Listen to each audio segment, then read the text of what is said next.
Good afternoon, ladies and gentlemen, and thank you for coming out on what turned out to be quite a chilly day.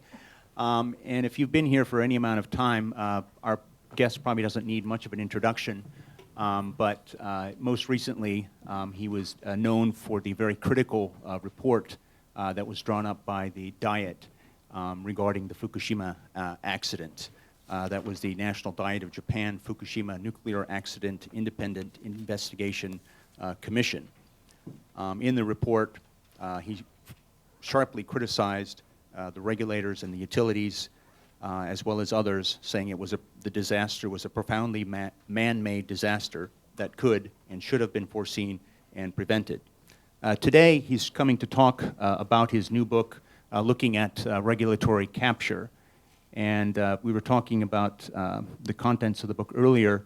And basically, he's concerned that the lessons from Fukushima have not been fully learned and will not be applied in the future to future accidents or emergencies, and that what lessons were learned seem to be forgotten, or people are maybe conveniently forgetting some of the lessons from the disaster.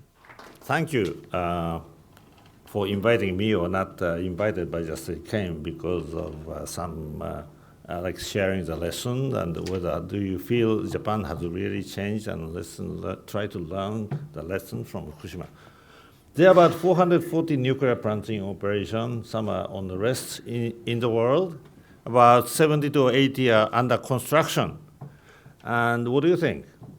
There may be a need of this thing, but I think from 3 Mile Island and Chernobyl will be 30 years in next month, and then Fukushima, are we really learning things?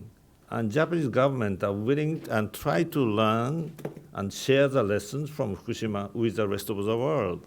And that's my question. And what do you think? So that's my question, because you are journalists. So what do you like to communicate to Japanese public? That's what I did last week in Japan Press Center, because that is a gathering of journalists, I thought. So that's what it is. So this is a message I think I like to convey, because after 5 years, in my view, I think Japanese are really willing to learn the lesson and sharing the lessons with the rest of the world under the condition of this about 500 nuclear plants. And also they are willing to share the lessons and how to identify and make sort of handle this debris and also contaminated water things. So that is the thing. Attitudes are more like openness and sharing and transparency and the sense of accountability. That's my message in the original report. あと最近ここ5年経ってですね、東電が2月24日にメルトダウンの判定、これをようやく認めるというようなことからいろんなことが出てきました。当時、事故調は国会事故調のほか3つ、政府事故調、東電事故調、民間事故調ありましたが、他の事故調と違って国会事故調だけが、電源喪失に関しては、津波ではなくて、地震によって起こされた可能性があると、条件付きで、付していましたけど、そのことに関して、今現在他の事故調の報告と比べて、どのように委員長自体を思っているか、お聞かせください。Now, earthquake issue. So they studied it. So I wrote also, if they studied it, why don't you invite Tanaka-san or the guys who claim there must be something? So that's a way to do this wisdom of how you do it. And that's crazy. So that's my view. So I write about it. So I told them, why don't you invite those who are claiming there must be something? So the mindset is so everything is just done by us. That's the strange Japanese psyche of Edo Jidai.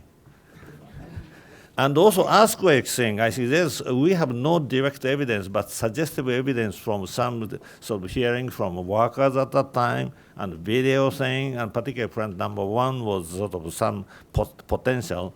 And so that, because we did that, and our response was, Japan is an earthquake-prone country.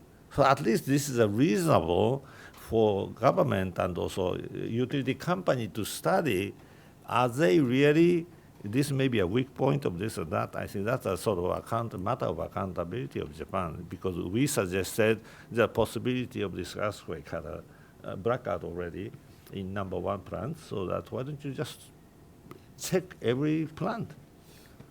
So that's a sort of recommendation. So there's no evidence for that in Fukushima Daiichi. It doesn't mean you are okay, because at least earthquake should be prepared for this thing. And this is a portion, and that is the reason at least Japan is an earthquake-prone country. That's the reason it's prudent for Japanese government to check this thing. And many more open ways. So even I suggested Tanaka-san, why don't you just go to the site visit of this, and why don't you invite many international experts with you guys? That's my recommendation, but I think maybe his staff may oppose to that. I don't know. I think Mr. Tanaka did want to visit the number one reactor, but the Sure. the TEPCO said that the radiation levels were too high, but Right, then later yes. said that there was some sort of miscommunication. Right. So I asked Tanaka-san just how much sort of radioactivity according to this press, how many minutes you can be there. He said 10 minutes. But then, so just that reason I asked TEPCO to allow them to go. And then too dark, it's dangerous, but that turned out to be wrong.